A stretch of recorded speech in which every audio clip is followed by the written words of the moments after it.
Assalamu alaikum dear student. My name is Sajid Hussain. I am lecturer of chemistry at Admire College of Science and Commerce Multan. आज हम बात करेंगे chapter number 7 और 11 from first year chemistry.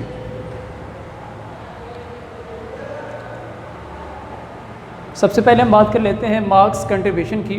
Chapter number 7 and 11 में 10% का paper जो होगा वो फाइनल एग्ज़ाम में आएगा। इसमें एक MCQs, 2 शॉर्ट क्वेश्चन और एक लॉन्ग क्वेश्चन। सबसे पहले हम बात कर लेते हैं चैप्टर नंबर 7 में चंद एक अहम टॉपिक्स की। सबसे पहले हम बात करेंगे थर्मोकेमिस्ट्री की। थर्मोकेमिस्ट्री जो है बेसिकली ब्रांच ऑफ साइंस है जिसमें हम डील करेंगे स्टडी ऑफ केमिकल चेंज। जब कभी फिज़िकल या केमिकल चेंज होता है मैटर का तो उसमें हीट जो होगी वो चेंज होती है। इस स्टडी को हम क्या कहते हैं? थर्मोकेमिस्ट्री कहते हैं। हीट चेंज की बेस पे हम केमिकल रिएक्शन को जो है 2 हिस्सों में डिवाइड करते हैं। एक एक्सोथर्मिक रिएक्शन, सेकंड जो है वो है एंडोथर्मिक रिएक्शन। अब पहले हम बात कर लेते हैं एक्सोथर्मिक रिएक्शन की। एक्सोथर्मिक रिएक्शन में हीट जो होगी वो रिलीज़ होगी और इसमें हीट रिलीज़ क्यों होती है? क्योंकि इसमें बॉन्ड फॉर्मेशन जो है वो बॉन्ड ब्रेकेज से ज़्यादा होती है। उसके बाद इसमें जो प्रोडक्ट होगा उसकी जो टोटल एनर्जी होगी वो रिएक्टेंट से क्या होगी? लेस होगी। इसकी एग्जांपल भी है, जैसे कोल जब बर्न होगा एक्सेस ऑफ ऑक्सीजन में तो कार्बन डाइऑक्साइड बनती है, तो इसमें इतनी एनर्जी जो है वो रिलीज़ होती है। उसके बाद है एंडोथर्मिक रिएक्शन। एंडोथर्मिक रिएक्शन में हीट जो होगी वो एब्जॉर्ब होगी और इसमें बॉन्ड ब्रेकेज जो होगी वो ज़्यादा होगी बॉन्ड फॉर्मेशन से। इस वजह से हीट जो होगी सिस्टम जो है वो एब्जॉर्ब करेगा। उसके बाद इसमें टोटल एनर्जी होगी प्रोडक्ट की वो क्या होगी? ग्रेटर देन होगी रिएक्टेंट से। उसके बाद एक अहम टॉपिक है चैप्टर नंबर 7 का जिसको हम क्या कहते हैं? Bomb calorimeter. बॉम्ब कैलोरीमीटर जो है इसमें हम बात करते हैं हीट ऑफ कंबस्टन की, फूड की और फ्यूल की, और उसमें अदर मटेरियल्स भी हो सकते हैं जिसकी हम जो है हीट ऑफ कंबस्टन जो है वो इससे मालूम कर सकते हैं। बॉम्ब कैलोरीमीटर जो है इसकी कंस्ट्रक्शन पहले हम देख लेते हैं। कंस्ट्रक्शन में इसमें एक सिलेंड्रिकल स्टील बॉम्ब होता है और इसको हम एनेमल से लाइन अप कर देते हैं ताकि इसको जंग से बचाया जा सके। इसके बाद इस बॉम्ब में प्लाटिनम क्रूसिबल होता है जिसके ऊपर हमने सैंपल जो है वो रखेंगे। उसके बाद इलेक्ट्रिकल इग्निशन कॉइल होती है जिसकी मदद से हम सैंपल को जो है वो जलाएंगे। उसके बाद बॉम्ब जो होगा इसको हम क्या करेंगे? वाटर कंटेनिंग कैलोरीमीटर में जो है हम उसको क्या करेंगे? इमर्स कर लेंगे। यहाँ पे एक डायग्राम है, इसमें हम देख सकते हैं ये स्टील बॉम्ब है, ये उसमें इलेक्ट्रिकल इग्निटेड कॉइल है और इसके ऊपर क्या पड़ा होता है? क्रूसिबल प्लाटिनम का बना होता है जिसके ऊपर हम सैंपल रखेंगे। और ये एक लार्ज जार है जिसमें हमने वाटर को फिलअप किया हुआ है और इसको इंसुलेट किया जाता है। ये स्टीरर है, ये थर्मोमीटर है जिसकी मदद से हम टेम्परेचर डिफरेंस जो है वो नोट करेंगे। वर्किंग में बात कर लेते हैं। जो हमारे पास प्लाटिनम क्रूसिबल है इसमें हमने क्या करना है? तकरीबन 1 ग्राम सैंपल जो है वो पुट करेंगे।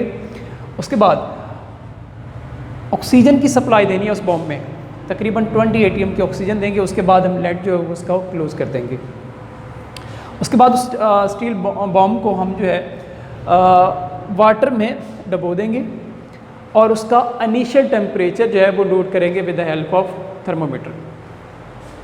उसके बाद हमने क्या करना है? सैंपल को इलेक्ट्रिकली इग्निट करना है। इलेक्ट्रिकल कॉइल की मदद से हम क्या करेंगे? इसको इग्निट करेंगे, वोल्टेज सप्लाई करेंगे तो वो जलना स्टार्ट हो जाएगा। उसके बाद हमने वाटर को क्या करना है? स्टीरर करना है with the help of stirrer. और उसके बाद हमने टेम्परेचर जो है कॉन्टिन्यूसली हमने क्या करना है? नोट करना है आफ्टर एवरी 30 सेकेंड। यहाँ से हमारे पास फाइनल टेम्परेचर आ जाएगा, ये हमारे पास ΔT आ जाएगा। इसको हमने C से क्या करना है? मल्टीप्लाई करना है। C का मतलब ये होगा heat capacity of the water. Heat capacity means कि amount of heat absorb by water to raise the temperature 1 degree और 1 केल्विन। उसके बाद सेकंड अहम टॉपिक है इसमें बॉर्न-हैबर साइकिल। बॉर्न-हैबर साइकिल की स्टेटमेंट क्या कहती है कि जो साइक्लिक प्रोसेस होगा उसका टोटल एनर्जी चेंज जो होगा वो क्या होगा? ज़ीरो होगा। अब इसको कहाँ इस्तेमाल किया जाता है, इसकी एप्लीकेशंस क्या हैं। इसमें हम बात करते हैं लेटेस्ट एनर्जी की। जो बोर्न-हाइब्रिड साइकिल है हमें लेटेस्ट एनर्जी कैलकुलेट करके बताता है। जैसे कि हमारे पास लेटेस्ट एनर्जी होगी NaCl की, तो उसको ये -787 होती है, किस तरह से आती है ये कैलकुलेट करके बताएगा। तो पहले हम बात कर लेते हैं इसमें लेटेस्ट एनर्जी की। What is latest energy? Latest energy का मतलब ये होता है कि amount of heat release when 1 mole of ionic compound is form from gases ions. ये देखें, सोडियम आयन, क्लोराइड आयन, दो अपोजिट चार्जेज जो हैं वो मिल रहे हैं, तो 1 मोल NaCl का बन रहा है। तब जो हीट यहाँ से रिलीज़ हो रही है उसको हम क्या कहते हैं? लेटेस्ट एनर्जी कहते हैं। जो लेटेस्ट एनर्जी होती है सोडियम क्लोराइड की, इसको हम डायरेक्टली मालूम नहीं कर सकते, इसलिए हम क्या यूज़ करेंगे, फिर इनडायरेक्ट मेथड अप्लाई करेंगे। वो मेथड क्या होगा? उसका एनर्जी साइकिल होगा। यानी कि एनर्जी साइकिल से हम जो है लेटेस्ट एनर्जी ऑफ NaCl जो है वो कैलकुलेट कर सकते हैं। कैसे करते हैं ये देखें, ये मेरे पास NaCl का जो है फॉर्मेशन हो रही है। NaCl यहाँ पे सॉलिड बन रहा है। इसके दो रूट हैं, एक डायरेक्ट रूट है, दूसरा क्या है? इनडायरेक्ट रूट है। डायरेक्ट रूट में क्या होगा? सोडियम सॉलिड क्लोरीन जो मॉलिक्यूलर है गैसेस फेज में, उसको डायरेक्ट में लाते हैं तो उसमें हीट जो होगी रिलीज होगी, उसके एंथैल्पी ऑफ फॉर्मेशन कहते हैं। तो क्या बन जाएगा? NaCl। तो ये क्या है? इसका डायरेक्ट रूट है। अब इनडायरेक्ट रूट में क्या होगा? पहले आप क्या करें, सोडियम सॉलिड को सोडियम गैस में बदलो, फिर इसमें से इलेक्ट्रॉन निकालो, तो क्या बन जाएगा? सोडियम आयन बन जाएगा। इस तरह से यहाँ पे क्या है? मॉलिक्यूलर ऑक्सीजन है, पहले इसको क्या बनाओ? एटॉमिक ऑक्सीजन, उसके बाद इसमें इलेक्ट्रॉन ऐड करें तो क्या बन जाएगा? क्लोराइड आयन बन जाएगा। फिर इसको आप क्या करें? दोनों आयन्स को मिलाएंगे तो NaCl बनेगा। तब जो हीट यहाँ पे रिलीज होगी वो क्या होगी? इसकी लेटेस्ट एनर्जी होगी। आज हम इस लेटेस्ट एनर्जी को क्या करेंगे? कैलकुलेट करेंगे। पहले बात कर लेते हैं डायरेक्ट रूट की। डायरेक्ट रूट में क्या होगा? सोडियम सॉलिड और मॉलिक्यूलर क्लोरीन जो है ये मिलेंगी तो 1 मोल NaCl सॉलिड बन रहा है। इसमें एंथैल्पी ऑफ जो फॉर्मेशन है वो क्या होगी? -411 आती है। अब उसके बाद है सेकंड रूट। सेकंड रूट में हमने क्या करना है? सोडियम सॉलिड को सोडियम गैस में बदलना है। इसमें जो हीट एब्जॉर्ब होगी उसको हम कहते हैं एंथैल्पी ऑफ ऑटोमाइजेशन। वो कितनी होगी? 108। ये क्या होता है? एंडोथर्मिक प्रोसेस होगा। अब उसके बाद इलेक्ट्रॉन हमने क्या करना है? रिलीज़ करना है। हमेशा जब भी कोई एटम जो है इलेक्ट्रॉन रिलीज़ करेगा वो आइसोलेटेड फॉर्म में होगा। तो पहले हमने उसको आइसोलेट किया सोडियम को, फिर यहाँ से हम इलेक्ट्रॉन क्या करेंगे? निकालेंगे। उसके लिए हमारे पास एनर्जी नीड होगी। उस अमाउंट ऑफ एनर्जी को हम क्या कहते हैं? Ionisation energy. तो 496 किलो जॉल पर मोल एनर्जी जो है वो रिक्वायर्ड होगी। जब आप सोडियम को इतनी एनर्जी देंगे वो इलेक्ट्रॉन अपना जो है आखिरी इलेक्ट्रॉन रिलीज़ करेगा तो सोडियम आयन बन जाएगा। उसके बाद हमारे पास क्या मॉलिक्यूलर क्लोरीन है। मॉलिक्यूलर क्लोरीन जो है इसको आपने गैसेस में बदलना है और इसमें इसकी जो ऑटोमाइजेशन होगी वो 122 आती है। और उसके बाद क्लोरीन इजीली जो है वो इलेक्ट्रॉन कैप्चर करेगा, तब वहाँ पे एनर्जी रिलीज़ होगी। उसको हम कहते हैं इलेक्ट्रॉन एफिनिटी ऑफ क्लोरीन। अब आते हैं हम कैलकुलेशन की तरफ कि लेटेस्ट एनर्जी हम कैसे कैलकुलेट करेंगे। उसमें जो बहुत सारी एंथैल्पीज़ थी, जैसे enthalpy of atomisation of sodium, ionisation of sodium, atomisation of chlorine, इस तरह से इलेक्ट्रॉन एफिनिटी ऑफ क्लोरीन, इन सब को अगर सम अप करें तो ये क्या बन जाएगा? डेल HX बन जाएगा। टोटल एंथैल्पीज़ का ये जो है वो सम है। इसमें वैल्यूज़ पुट करें तो हमारे पास जो है वो इसकी वैल्यू आती है टोटल सम अप करके 376 आती है। उसके बाद हमारे पास फार्मूला है एंथैल्पी ऑफ फॉर्मेशन जो है वो enthalpy of latest energy plus total enthalpy जो ऊपर हमने निकाली है। तो ये वैल्यूज़ पुट करें यहाँ पे। हमें क्या चाहिए? Latest energy. लेटेस्ट एनर्जी जो है या एंथैल्पी ऑफ लेटेस्ट कह लें, ये इस साइड आ जाएगी और ये डेल HX से जो है यहाँ पे क्या हो जाएगा? माइनस हो जाएगा। तो डायरेक्ट रूट से एंथैल्पी -411 थी, ये 376 है, यहाँ पे पुट करें तो माइनस आएगा। तो ये टोटल जो एनर्जी चेंज है इसमें, जिसको हम क्या कहते हैं? लेटेस्ट एनर्जी ऑफ NaCl, वो कितना आता है? -787 आता है। तो ये क्या है? Latest energy of NaCl। अब हम मूव करते हैं चंद अहम टॉपिक्स चैप्टर नंबर 11 से। चैप्टर नंबर 11 का नाम है रिएक्शन काइनेटिक्स। रिएक्शन काइनेटिक्स जो है बेसिकली ये ब्रांच है केमिस्ट्री की जिसमें हम स्टडी करते हैं रेट ऑफ रिएक्शन को और रेट ऑफ रिएक्शन के ऊपर जो फैक्टर असरअंदाज होते हैं। इस स्टडी को हम क्या कहते हैं? रिएक्शन काइनेटिक्स कहते हैं। इसमें हम बात करेंगे फिर रेट ऑफ रिएक्शन की कि what is rate of reaction. Rate of reaction का मतलब ये होता है कि change in concentration of reactant और product and per unit time, यानी कि चेंज इन कंसंट्रेशन टाइम के लिहाज से कितना होगा उसको हम क्या कहते हैं? Rate of reaction. अब अगली बात इसमें ये है कि रेट ऑफ रिएक्शन जो है क्या ये यूनिफॉर्म है? आंसर इज़ नो, कि ये जो रेट ऑफ रिएक्शन है ये मुसलसल तब्दील होता रहता है, इसलिए ये क्या है? नॉन यूनिफॉर्म पैरामीटर है। ये होता ही है कि रेट ऑफ रिएक्शन जो है ये with the passage of time क्या होता है? डिक्रीज़ होता है। इनिशियली क्या होगा? फास्टर होगा, with the passage of time क्या होगा? डिक्रीज़ होता है। उसकी रीज़न ये है क्योंकि इनिशियली जो चेंज इन कंसंट्रेशन है वो ज़्यादा होता है, बाद में चेंज इन कंसंट्रेशन कम हो जाता है। तो इनिशियली रेट फास्ट होगा, फाइनली क्या हो जाएगा? स्लो हो जाएगा। इस वजह से हम कहते हैं रेट ऑफ रिएक्शन जो है वो क्या है? नॉन यूनिफॉर्म पैरामीटर है। इसके यूनिट्स जो है वो कंसंट्रेशन की यूनिट्स पे डिपेंड करेंगे। अगर सोल्यूशन फेज़ में है तो क्या होगा? मोल पर डेसीमीटर क्यूब पर सेकंड इसका यूनिट आएगा। इसमें एक टॉपिक है ऑर्डर ऑफ रिएक्शन का, उसको हम देख लेते हैं। Order of reaction. Order of reaction की डेफिनेशन ये है the sum of the exponent terms and rate law. Rate law में जितनी एक्सपोनेंट टर्म्स आती हैं उसका सम अप करें, जो टोटल वैल्यू आएगी उसको हम क्या कहते हैं? Order of reaction.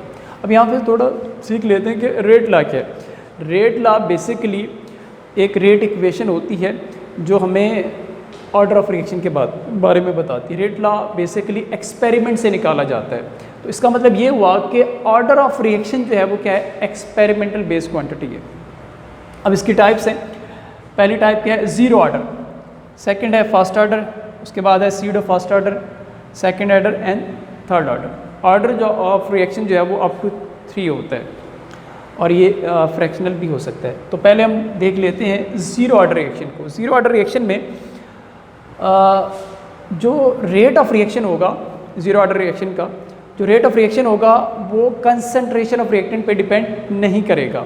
इसकी बेस्ट एग्जांपल ये है फोटोकेमिकल रिएक्शन, जिसमें एग्जांपल है इसकी फोटोसिंथेसिस। फोटोसिंथेसिस जो है उसकी जो स्पीड होगी वो डिपेंड करेगी लाइट पे। कंसंट्रेशन ऑफ वाटर और कंसंट्रेशन ऑफ कार्बन डाइऑक्साइड पे डिपेंड नहीं करती। जितना लाइट की इंटेंसिटी ज़्यादा होगी रेट उतना क्या होगा? फास्टर होगा। इसका मतलब यहाँ पे जो रेट ऑफ रिएक्शन है वो कंसंट्रेशन ऑफ रिएक्टेंट पे डिपेंड नहीं कर रहा। तो ऐसे रिएक्शंस को हम क्या कहते हैं? ज़ीरो ऑर्डर रिएक्शंस कहते हैं। फर्स्ट ऑर्डर रिएक्शन क्या होंगे? ये ऐसे रिएक्शन है जिसमें रेट डिपेंड्स करेगा only one concentration term and rate law. इसकी एग्जांपल क्या है? Decomposition of nitrogen pentoxide. उसके बाद क्या है? Pseudo first order. ये टाइप है बेसिकली फर्स्ट ऑर्डर की। सीडो का मतलब जो है वो क्या है? फेक। अब इसमें होता ही है कि ये ऐसे रिएक्शंस होते हैं जिसमें एक से ज़्यादा रिएक्टेंट जो है वो पार्टिसिपेट कर रहे होते हैं, बट जो उसका एक्चुअल रेट होगा वो सिर्फ एक ही रिएक्टेंट की कंसंट्रेशन पे डिपेंड करेगा। इसकी एग्जांपल क्या है? Hydrolysis of tertiary butyl bromide. और इसमें जब हाइड्रोलिसिस करेंगे तो टर्शियरी अल्कोहल बनती है, इसमें वाटर यूज़ किया जाता है। वाटर एक्सेस में होता है, सॉल्वेंट होता है। जो चीज़ एक्सेस में होती है वो रेट ऑफ रिएक्शन को मुतासिर नहीं करती। उसके बाद है सेकंड ऑर्डर। सेकंड ऑर्डर जो है ऐसे रिएक्शंस है जिसमें रेट ऑफ रिएक्शन जो होगा डिपेंड करेगा to concentration term and rate law. इसके एग्जांपल क्या है? नाइट्रिक एसिड का ओजोन के साथ रिएक्शन है, नाइट्रोजन डाइऑक्साइड बन रही है और साथ ऑक्सीजन। इसमें देखिए रेट लॉ जो है इसमें नाइट्रिक ऑक्साइड की एक कंसंट्रेशन, ओजोन की एक कंसंट्रेशन, 1 + 1 क्या हो जाएगा? 2। तो ऑर्डर क्या हो जाएगा? सेकंड। थर्ड ऑर्डर भी ऐसे ही है कि in which rate depends upon only 3 concentration term and rate law. तो उसके बाद आखिरी टाइप है इसकी ऑर्डर ऑफ रिएक्शन जो है वो फ्रैक्शन में भी हो सकता है, इशारिया में भी हो सकता है। उसके बाद एक टॉपिक है चैप्टर 11 का जिसको हम क्या कहते हैं? Half life period. Half life period का मतलब क्या होगा? हाफ लाइफ बेसिकली ये टाइम रिक्वायर्ड होता है to convert 50% reactant into product. उस टाइम रिक्वायर्ड को हम क्या कहेंगे? हाफ लाइफ कहेंगे। जैसे एग्जांपल है half life of decomposition of nitrogen pentoxide जो है वो क्या है 24 मिनट्स होती है। अगर इसको देखा जाए, अगर इनिशियल कंसंट्रेशन जो है नाइट्रोजन पेंटाऑक्साइड की 0.1 मोल पर डेसीमीटर क्यूब है, तो जैसे 24 मिनट्स होंगे डिकम्पोजिशन के, तो ये इसका क्या रह जाएगा, आधा रह जाएगा। यानी कि इसका 24 मिनट के बाद इसकी इनिशियल कंसंट्रेशन क्या रहेगी, हाफ। अगले 24 मिनट यानी कि 48 मिनट्स में ये इसका भी क्या रह जाएगा, हाफ। इस तरह से चलते जाए, इसका मतलब क्या होगा, डिकम्पोजिशन ऑफ नाइट्रोजन पेंटाऑक्साइड की जो हाफ लाइफ होती है वो 24 मिनट्स होती है। उसके बाद है relation of half life with order of reaction. Order of reaction का हाफ लाइफ के साथ क्या ताल्लुक है उसको देखते हैं। जो हाफ लाइफ है किसी भी ऑर्डर ऑफ रिएक्शन की, वो इन्वर्सली प्रोपोर्शनल है किसके साथ, इनिशियल कंसंट्रेशन की ऑर्डर वाली पावर में से एक कम कर लो। अब इस तरह से हम फर्स्ट ऑर्डर की हाफ लाइफ निकालते हैं, वो कितनी आती है, कैलकुलेशन है इसकी 0.693/k। अब इसमें गौर से देखें, जो फर्स्ट ऑर्डर की हाफ लाइफ है वो इनिशियल कंसंट्रेशन पे डिपेंड नहीं कर रही।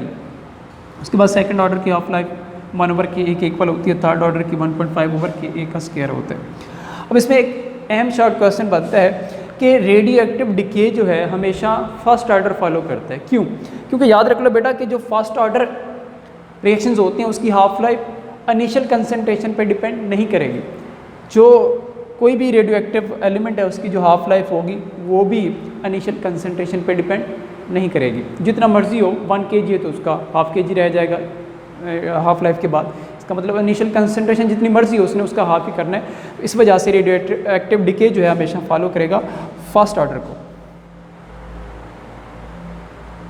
उसके बाद टॉपिक है एनर्जी ऑफ एक्टिवेशन का। एनर्जी ऑफ एक्टिवेशन की डेफिनेशन ये है, the minimum amount of energy required for effective कुलियन। Effective कुलियन के लिए जो दरकार एनर्जी होगी उसका हम क्या कहेंगे, एनर्जी ऑफ एक्टिवेशन। अब इसमें बात की है कुलियन की। कुलियन जो है दो टाइप्स का होता है, एक होता है इफेक्टिव कुलियन, दूसरा होता है इनइफेक्टिव कुलियन। इफेक्टिव कुलियन मींस ऐसा कुलियन जिसमें रिएक्टेंट चेंज हो जाते हैं प्रोडक्ट्स में। इनइफेक्टिव कुलियन में क्या होगा, रिएक्टेंट जो है वो जब वो एक दूसरे से कोलाइड करेंगे क्या हो जाएंगे, वो बाउंस बैक करेंगे, यानी कि इसमें कोई चेंज नहीं आएगा, इसमें रिएक्टेंट कभी प्रोडक्ट में चेंज नहीं हो सकती। इस वजह से हम इसे क्या कहते हैं, इनइफेक्टिव कुलियन। अब कंडीशंस क्या है इफेक्टिव कुलियन। इफेक्टिव कुलियन की दो कंडीशंस है इसमें। जो कोलाइडिंग पार्टिकल्स हैं इसके पास एक सर्टेन अमाउंट ऑफ एनर्जी होनी चाहिए और उसके साथ इसकी प्रॉपर ओरिएंटेशन होनी चाहिए। प्रॉपर ओरिएंटेशन का मतलब ये है कि बॉन्ड ब्रेक भी हो जाए और बॉन्ड बन भी सकें। उसके बाद क्या है, ये दो मॉलिक्यूल हैं A2 और B2, ये मॉलिक्यूल हैं, ये आपस में क्या कर रहे हैं, कोलाइड कर रहे हैं। अब जैसे कोलाइड करेंगे इसमें पुराने बॉन्ड क्या हो जाएंगे, ब्रेक हो जाएंगे, न्यू बॉन्ड बनना शुरू हो जाएंगे। तो ये जो स्टेट बनती है इसको हम कहते हैं एक्टिवेटेड कम्प्लेक्स। एक्टिवेटेड कम्प्लेक्स जो है इसमें अनस्टेबल कॉम्बिनेशन होगा एटम्स का और इसकी एनर्जी क्या होगी, ज़्यादा होगी। इसकी जो एनर्जी होगी एक्टिवेटेड कम्प्लेक्स की रिएक्टेंट से भी ज़्यादा होती है और प्रोडक्ट्स से भी क्या होती है, ज़्यादा होती है। और ये फाइनली क्या होता है, प्रोडक्ट्स में चेंज हो जाएगा। तो आप सिंपल ये भी कह सकते हो एक्टिवेटेड कम्प्लेक्स बनाने के लिए दरकार एनर्जी को हम क्या कहते हैं, एनर्जी ऑफ एक्टिवेशन भी कहते हैं। और लास्ट में ये चंद एक ग्राफ हैं, क्योंकि रिएक्शन दो टाइप का हो सकता है, एंडोथर्मिक भी हो सकता है और एक्सोथर्मिक भी हो सकता है।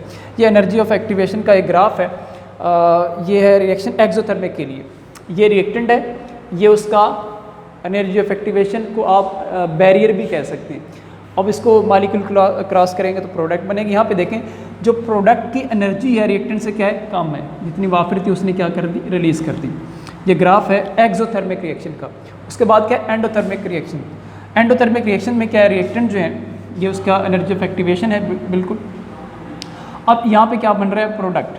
अब इसमें हुआ क्या है, रिएक्टेंट जब प्रोडक्ट में जाएंगे, प्रोडक्ट जो है वो एनर्जी क्या करेगा, एब्जॉर्ब, जिस वजह से प्रोडक्ट की एनर्जी जो होगी वो रिएक्टेंट से क्या हो जाती है, ज़्यादा हो जाती है।